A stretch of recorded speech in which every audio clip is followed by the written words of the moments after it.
Hello and welcome back to my channel.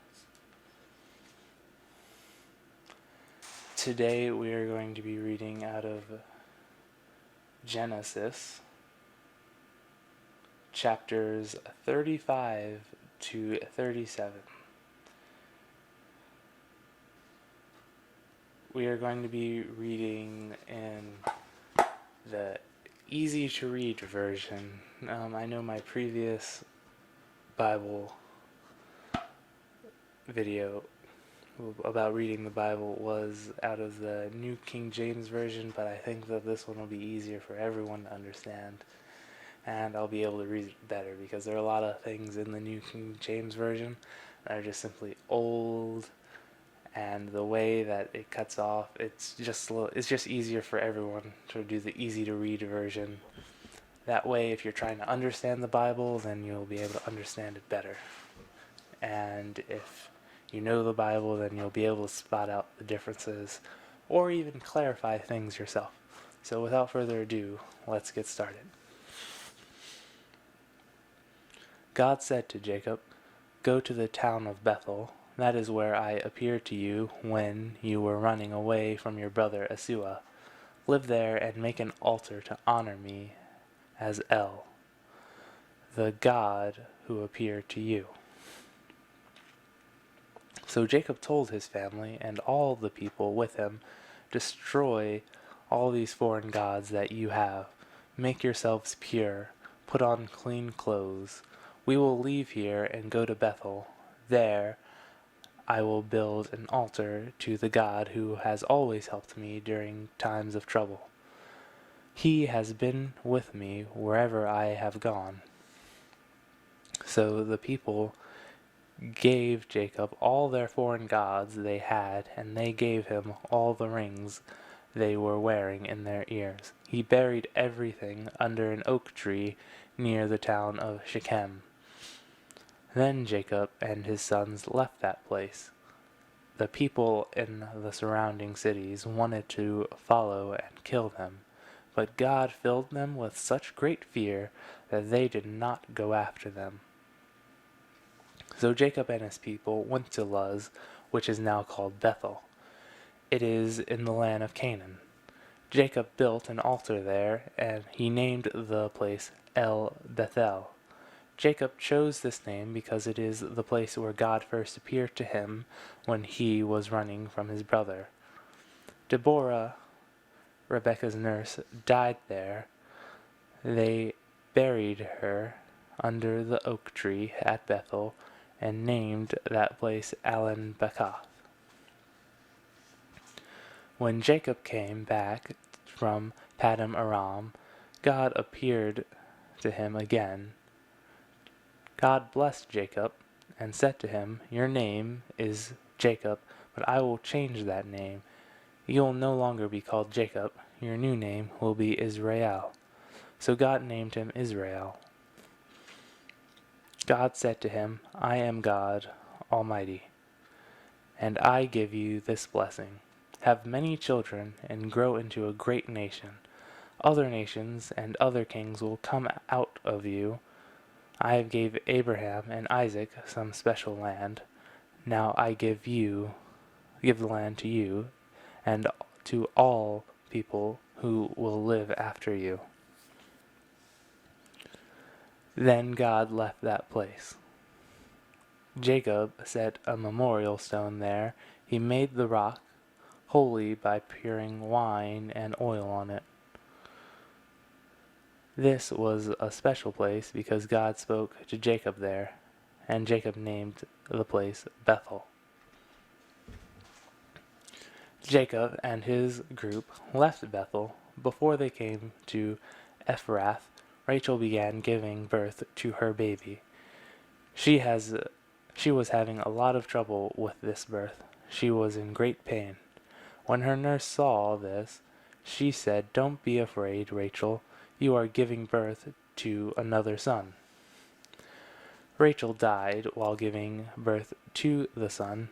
Before dying, she named the boy Ben-Oni, but Jacob called him Benjamin. Rachel was buried on the road to Ephrath, that is, Bethlehem. Jacob put a special rock on Rachel's grave to honor her. That special rock is still there today. Then Israel continued his journey. He camped just south of Eder Tower. Israel stayed there for a short time. While he was there, Reuben slept with Israel's slave woman, Bilhah. Israel heard about this and was very angry. These are the names of Jacob's 12 sons. His firstborn was Reuben, whose mother was Leah. Jacob's other sons by Leah were Simeon, Levi, Judah, Issachar, and Zebulun. His sons by Rachel were Joseph and Benjamin. His sons by Bilhah, Rachel's maid, were Dan and Naphtali. His sons by Zilpah, Leah's maid, were Gad and Asher. These were Jacob's sons who were born in Paddan. Jacob went to his father Isaac at Mamre in Kiriath Arba. This is where Abraham and Isaac lived. Isaac lived 180 years. Then Isaac became weak and died, and went to be with his people. He had lived a long and full life. His sons Esau and Jacob buried him. This is the history of the family of Esau. Esau married women from the land of Canaan. His wives were Adah, the daughter of Elon the Hittite, Oholibamah, the daughter of Anah, the son of Zibeon the Hivite, and Basemath, Ishmael's daughter, the daughter of Nebaioth. Esau and Adah had a son named Elivath. Basemath had a son named Reuel. Oholibamah had 3 sons, Joash, Jalam, and Korah. These were Esau's sons, who were born in the land of Canaan. Jacob and Esau's families became too big for the land in Canaan to support them all, so Esau moved away from his brother Jacob. He took his wives, sons, daughters, all his slaves, cattle, and other animals, and everything else that he had gotten in Canaan, and moved to the hill country of Seir. Esau is also named Edom. Esau is the father of the people of Edom. These are the names of Esau's family in the hill country of Seir. Esau and Adah's son of Elivath, Esau and Basemath's son of Reuel. Elizavath had 5 sons, Teman, Omar, Zepho, Gadim, and Kenaz. Elivaz also had a servant woman named Timnah. Timnah and Elivath had a son named Alamech. Reuel had 4 sons, Nahath, Zerah, Shammah, and Mizah. There were Esau's grandsons from his wife Basemath. Esau's 3rd wife was Oholibamah, the daughter of Anah. Anah was the son of Zibeon. Esau and Oholibamah children were Jush, Jalam, and Korah. These are the family groups that came from Esau. Esau's first son was Elivaz. From Elivaz came Teman, Omar, Zephu, Kenaz, Korah, Gadim, and Alamech. All these family groups came from Esau's wife Adah. Esau's son Reuel was the father of these families, Nahath, Zerah, Shema, and Mizah. All these families came from Esau's wife Basemath. Esau's wife Oholibamah daughter of Anna, gave birth to Jush, Jalam, and Korah. These 3 men were the leaders of their families. They were all sons of Asua and leaders of the family groups of Edom. Seir, a Horite man, lived in Edom before Isua. These are the sons of Seir: Lodan, Shabal, Zibeon, Anna, Dishan, Ezer, and Dishan. These sons were all Horite family leaders from Seir in Edom. Lodan was the father of Hori and Heman. Timah was Lotan's sister. Shebal was the father of Alvan, Manahath, Ebal, Shepho, and Onim.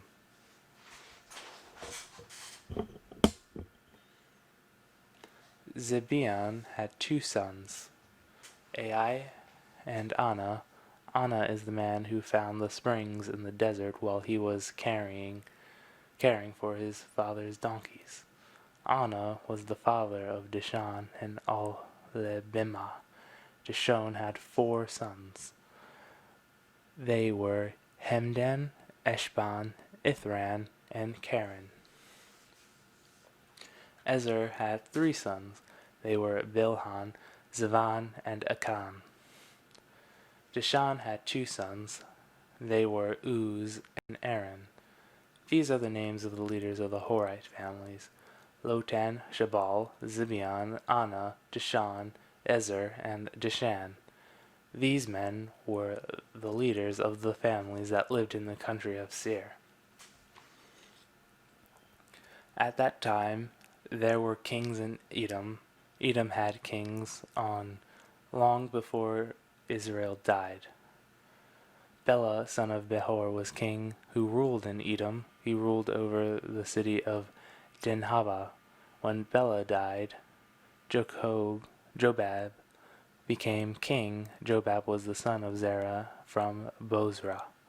When Jacob died, Hushram ruled. Hushram was from the land of the Temanites. When Husham died, Hadad ruled that area. Hadad was the son of Bedad.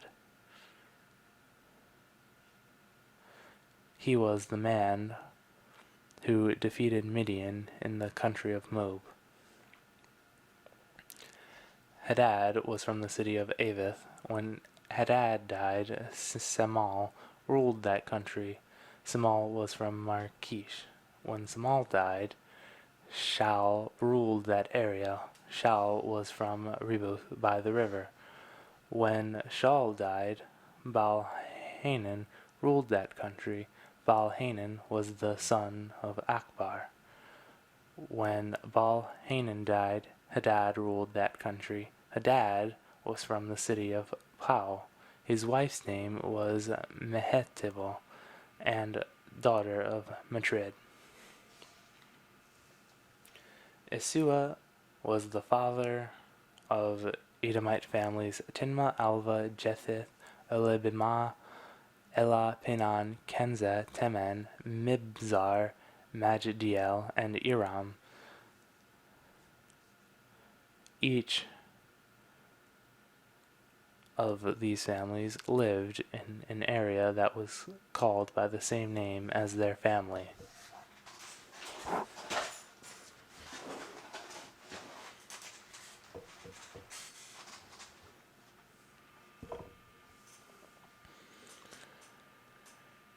Jacob stayed and lived in the land of Canaan. This is the same land where his father had lived. This is the story of Jacob's family. Joseph was a young man, 17 years old. His job was to take care of the sheep and the goats. Joseph did this work with his brothers, the sons of Bilal and Zipha. Joseph told his father about the bad things that his brothers did. Joseph was born at a time when his father Israel was very old, so Israel loved him more than he loved his other sons. Jacob gave him a special coat. which was long and very beautiful. When Joseph's brothers saw that their faith loved Joseph more than he loved them, they hated their brother because of this. They refused to say nice things to him. One time Joseph had a special dream. Later he told his brothers about this dream, and after that his brothers hated him even more. Joseph said, "I had a dream. We were all working in the field, tying stacks of wheat together. Then my stack got up. It stood there while all of your sacks of wheat made a circle around mine and bowed down to it." His brother said, "Do you think this means that you will be a king and rule over us?" His brothers hated Joseph more now because of the dreams he had about them. Then Joseph had another dream, and he told his brothers about it. He said, "I had another dream. I saw the sun, the moon, and 11 stars bowing down to me." Joseph also told his father about this dream, but his father criticized him. His father said, "What kind of dream is this? Do you believe that your mother, your brothers, and I will bow down to you?" Joseph's brothers continued to be jealous of him, but his father thought about all these things and wondered what they could mean. One day, Joseph's brothers went to Shechem to care for their father's sheep. Jacob said to Joseph, "Go to Shechem. Your brothers are there with my sheep." Joseph answered, "I will go." His father said, "Go and see if your brothers are safe. Come back and tell me if my sheep are all fine." So Joseph's father sent him from the valley of Hebron to Shechem. At Shechem, Joseph got lost. A man found him wandering in the fields. The man said, "What are you looking for?" Joseph answered, "I am looking for my brothers. Can you tell me where they are with their sheep?" The man said, "They have already gone away. I heard them say that they were going to Dothan." So Joseph followed his brothers and found them in Dothan. Joseph's brothers saw him coming from far away. They decided to make a plan to kill him. They said to each other, "Here comes Joseph the dreamer. We should kill him now while we can. We could throw his body into one of the empty wells and tell our father that a wild animal killed him. Then we will show him that his dreams are useless." But Reuben said to save Joseph. He said, "Let's not kill him. We can put him into a well without hurting him." Reuben planned to save Joseph and send him back to his father. When Joseph came to his brothers, they attacked him and tore off his long and beautiful coat. Then they threw him into an empty well that was dry.